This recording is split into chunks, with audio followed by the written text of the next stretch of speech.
Cancer cancer जैसा कि नाम सुनते हैं, नाम से ही डर लगता है। अगर मैं बात करूं बचपन की, तो बचपन में बहुत ही रेयरली कभी कभार सुनने को मिलता था कि किसी को कैंसर हो गया। लेकिन अब आज की अगर हम बात करें तो क्लिनिक पर आए दिन कैंसर के पेशेंट हैं जो कि आकर मिलते हैं, और वो इस प्रकार से कैंसर के पेशेंट अब बढ़ रहे हैं जैसे सर्दी जुकाम हो गया हो। आखिर कभी आपने सोचा है इसके बारे में कि ऐसे क्या कारण है, किस वजह से ऐसा हो रहा है, इतने कैंसर के पेशेंट क्यों बढ़ रहे हैं? तो इसके लिए आज का वीडियो काफ़ी खास है, क्योंकि आज की इस वीडियो में हम बात करेंगे इसी विषय के बारे में कि आखिर जो ये कैंसर बढ़ रहा है, कैंसर के कौन कौन से ऐसे कारण हो सकते हैं जो इसके लिए रिस्पॉन्सिबल होते हैं या जो इसकी रिस्क को बढ़ा सकते हैं, इसके बारे में हम बात करेंगे। साथ ही साथ मैं बात करूंगा होम्योपैथी की एक खास दवा जो कि इस प्रकार की जो कैंसर की प्रॉब्लम है उसमें काफ़ी अच्छे रिजल्ट देती है। मैं जोधपुर से doctor Kuldeep Jahangir, homeopathy consultant, एक बार फिर से आपका अपने यूट्यूब चैनल में स्वागत करता हूं। चैनल पर अगर आप नए हैं तो चैनल को सब्सक्राइब करें, बेल आइकन जरूर दबाएं ताकि जैसे भी नेक्स्ट वीडियो अपलोड करूं आपके पास उसका नोटिफिकेशन आ सके। और हाँ, रेगुलर शॉर्ट हेल्थ अपडेट्स के लिए आप मुझे इंस्टाग्राम पर भी फॉलो कर सकते हैं। यहाँ पर मैंने अपना आईडी दिया है डॉक्टर कुलदीप टिप्स। यहाँ पर आपको मिलेगी आपके स्वास्थ्य से जुड़ी हुई छोटी छोटी जानकारियाँ जो कि daily day to day life में आपके लिए काफ़ी हेल्पफुल हो सकती है। इसके कारण पर जाने से पहले शॉर्ट में हम बात करेंगे इसके इंट्रोडक्शन की। तो कैंसर जो होता है, कैंसर बॉडी में कहीं पर भी हो सकता है। आपके ब्रेन में हो सकता है, आपके लंग्स में हो सकता है, आपके मुंह में हो सकता है, गले में हो सकता है, आपके फेफड़ों में हो सकता है, आपके आंतों में कैंसर हो सकता है। इसके अलावा पुरुषों में प्रोस्टेट में जो होता है, प्रोस्टेट ग्रंथि बहुत ही कॉमन होता है वहाँ पर कैंसर। इसी तरह से महिलाओं में बात करें तो महिलाओं में ब्रेस्ट कैंसर एक बहुत ही कॉमन कैंसर होता है। इसके अलावा ओवेरी में, यूट्रस में, ये जो सर्विक्स में, इस प्रकार के जो कैंसर होते हैं वो काफ़ी कॉमनली देखने को मिलते हैं महिलाओं में भी। इस प्रकार से कैंसर कहीं पर भी डेवलप हो सकता है। और आखिर जो है कैंसर होता क्या है, तो अगर बात करें तो कैंसर जो वहाँ की जो सेल्स होती है, किसी भी ऑर्गन की जो सेल्स होती है, वो सेल्स जब अनियंत्रित रूप से किसी भी कारण से वो बढ़ना शुरू हो जाती है तो वहाँ पर एक ट्यूमर का, एक गांठ का रूप ले लेती है। और यह जो ट्यूमर होता है यह धीरे धीरे वहाँ से दूसरे अंगों में भी फैलना शुरू हो जाता है, जिसको बोलते हैं मेटास्टेसिस। और यह वहाँ के अंगों की जो कार्य प्रणाली होती है उसको काफ़ी हद तक प्रभावित करता है, उसके कामकाज को प्रभावित करता है, और जिसकी वजह से इसके काफ़ी घातक परिणाम जो होते हैं वो देखने को मिलते हैं। चलिए अब हम बात करते हैं इसके कारणों की, कि आखिर ऐसे कौन कौन से कारण हैं जो कि इसके लिए रेस्पॉन्सिबल हो सकते हैं। तो इसमें जो सबसे बड़ा कारण होता है वो होता है तंबाकू या गुटखा खाना। तंबाकू और जो गुटखा खाने वाले लोग होते हैं उनके अंदर अक्सर मुंह का कैंसर जो होता है वो काफ़ी कॉमनली देखने को मिलता है। इसके अलावा उनके हाथ का कैंसर भी, ईसोफेगस का कैंसर भी उसमें काफ़ी ज़्यादा कॉमनली देखने को मिलता है। इसलिए गुटखा और ये इस तरह के जो तंबाकू वगैरह जो खाते हैं वो आपको अवॉइड करने चाहिए, नहीं खाने चाहिए। इसके अलावा स्मोकिंग करने वालों में भी कैंसर की जो रिस्क होती है वो काफ़ी ज़्यादा बढ़ जाती है। कई लोग हैं जो क्लिनिक पर आकर मिलते हैं, उनको जब बात करते हैं तो बताते हैं कि डेली का एक एक पैकेट तक वो सिगरेट पी जाते हैं, जो कि अनदर कैंसर का एक बहुत बड़ा कारण हो सकता है। इसके अलावा एक और जो बड़ा कारण होता है वो होता है अल्कोहल, शराब का सेवन। शराब का सेवन बहुत ज़्यादा करते हैं उन लोगों को लीवर का, स्टोमक का, इसोफेगस का कैंसर होने का काफ़ी ज़्यादा रिस्क रहता है। इसलिए शराब भी अगर आप ज़्यादा पीते हैं तो वो भी आपके कैंसर के रिस्क को बढ़ा रहा है। इसलिए शराब, स्मोकिंग, तंबाकू वगैरह आपको, गुटखा वगैरह आपको नहीं खाना चाहिए, स्ट्रिक्टली इसको बंद कर देना चाहिए।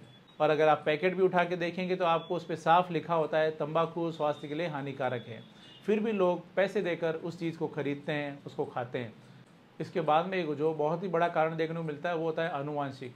यानी अगर आपकी फैमिली हिस्ट्री है, परिवार में किसी को भी, आपके ब्लड रिलेशन में अगर आपको किसी को भी कैंसर की अगर आपको हिस्ट्री है तो आपके अंदर इसकी रिस्क जो होती है वो बढ़ जाती है। यह भी कैंसर के रिस्क को बढ़ाता है। इसके साथ ही साथ जो मॉडर्न लाइफ स्टाइल है वो भी एक बहुत बड़ा कारण होता है।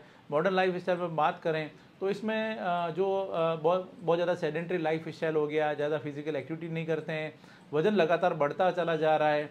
इसके अलावा स्ट्रेस बहुत ज़्यादा लेते हैं, नींद की कमी है, तो यह भी कहीं ना कहीं कैंसर के बढ़ाने का कारण बन सकता है। इसके अलावा मैंने एक चीज़ ऑब्जर्व की है कि आजकल बाहर का खाना पीना बहुत बढ़ गया है, और अक्सर बाहर का खाना पीना जो होता है बाहर से हम लोग पैकिंग करवा के लेके जाते हैं, और जब इस पैकिंग में आपने कभी ऑब्जर्व किया होगा तो गरम गरम खाना जो प्लास्टिक के जो डब्बे होते हैं, इन प्लास्टिक के डब्बों में डाला जाता है, और आप जाने अनजाने में नहीं चाहते हुए भी आप अपने शरीर में कैंसर को एक आमंत्रण दे रहे हैं।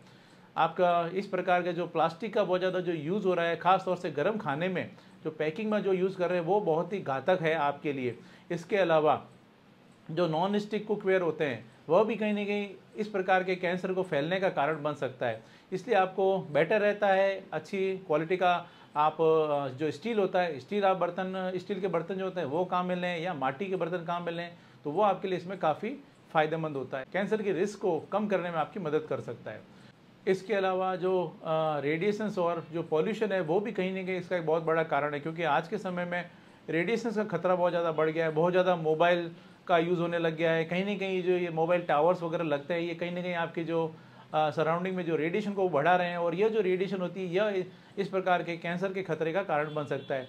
इसके अलावा जो पॉल्यूशन होता है, तो चाहे हवा का पॉल्यूशन है, चाहे वो पानी का पॉल्यूशन है, चाहे वो मिट्टी का पॉल्यूशन है, फैक्ट्री से निकलने वाला जो केमिकल्स और जो धुएँ होते हैं, या फिर ऐसी जो फैक्ट्रियाँ जहाँ पर ये प्लास्टिक की फैक्ट्रीज़ वगैरह हो गया, या और भी कोई फैक्ट्री जो कि केमिकल रिलीज़ करती है हवा में और डायरेक्टली आप उसके एक्सपोजर में आते हैं, तो उस कंडीशन में भी आपको कैंसर की जो रिस्क होती है वो बढ़ जाती है। गाड़ी से निकलना, आपने देखा होगा कि एयर पोल्यूशन बहुत ज़्यादा बढ़ गया है। गाड़ियों से जो जब इतनी सारी गाड़ियाँ हैं तो धुआं भी बहुत ज़्यादा होता है, और वह जाने अनजाने में कई प्रकार के जो केमिकल्स होते हैं वो हम लोग इनहेल करते हैं, सांस के साथ में हमारे शरीर में जाते हैं, और वो कैंसर का जो रिस्क है उसके खतरे को काफ़ी हद तक बढ़ा देता है।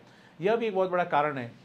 इसके अलावा जो हमारा आजकल का अनहेल्दी फूड है वो भी बहुत बड़ा कैंसर के लिए रिस्क जो है उसको बढ़ाता है। आप बहुत ज़्यादा प्रोसेस फूड खा रहे हैं, फास्ट फूड बहुत ज़्यादा यूज़ हो रहा है, उसके अंदर कई प्रकार के केमिकल्स भी बहुत ज़्यादा यूज़ हो रहे हैं। इसके अलावा जो आज जो भी हम लोग खाते हैं, शायद उसमें काफ़ी हद तक हम लोग उसमें मिलावट भरा खाना भी जो होता है वो जाने अनजाने में हम लोग खाते हैं, और वो हमारे शरीर में जाकर न जाने हमारे शरीर में क्या क्या बदलाव करता है, और वो कैंसर की जो रिस्क होती है उसको बढ़ा देता है। इसके अलावा बढ़ती हुई आबादी के लिए उनको खाना पीना भी ज़रूरी है, और उनकी जो खाने पीने की ज़रूरत है उसको पूरा करने के लिए पेस्टिसाइड्स का बहुत ज़्यादा यूज़ होने लग गया है। और जो ये पेस्टिसाइड्स होता है, और जो पेस्टिसाइड्स बहुत ज़्यादा जब यूज़ होता है तो उस कंडीशन में फसलों की पैदावार तो बढ़ती ही वह है, साथ ही साथ कैंसर की जो रिस्क होती है वो भी उसको काफ़ी ज़्यादा हद तक बढ़ा देता है। यह भी एक कैंसर के बढ़ने का बहुत बड़ा कारण है। जो ये पेस्टिसाइड्स का यूज़ होता है, यह जब खाने के साथ हम लोग शरीर में जाता है, ये साथ ही साथ जो पेस्टिसाइड का जब छिड़काव किया जाता है, तो जो किसान होते हैं, किसान भी उस पेस्टिसाइड के छिड़काव के साथ ही साथ उनके साथ में जो छिड़काव करने वाले के शरीर में भी यह डायरेक्टली उनके शरीर में चला जाता है, और वह कैंसर का बहुत बड़ा एक कारण बन सकता है।